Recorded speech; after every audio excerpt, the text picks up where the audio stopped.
Marca a partir da metade do campo.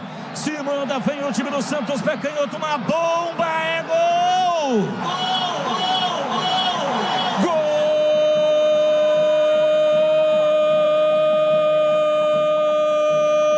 Gol do Santos!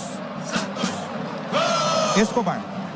Na marca de 23, etapa final, Escobar partiu na velocidade, arrancou pela meia esquerda e deu uma paulada, mandou a bola no fundo do gol de Pegorari, ela bateu lá dentro e fez soar.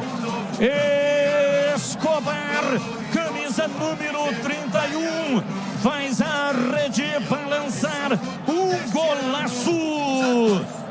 Escobar, Santos 1, Guarani 0, e o detalhe do gol é seu Vladimir Catarino. Em um segundo tempo onde as marcações têm sido fortes, não foi o que aconteceu agora. O Escobar teve liberdade, né? Foi passando, dominou a bola, foi abrindo-se para o chute, quando ele bateu, aí não deu para o goleiro Pegorari. Foi do lado oposto, onde estava o goleiro do Bugre. Escobar tirou a camisa na comemoração, tomou cartão amarelo, mas abre o placar no brinco, 1-0 Santos.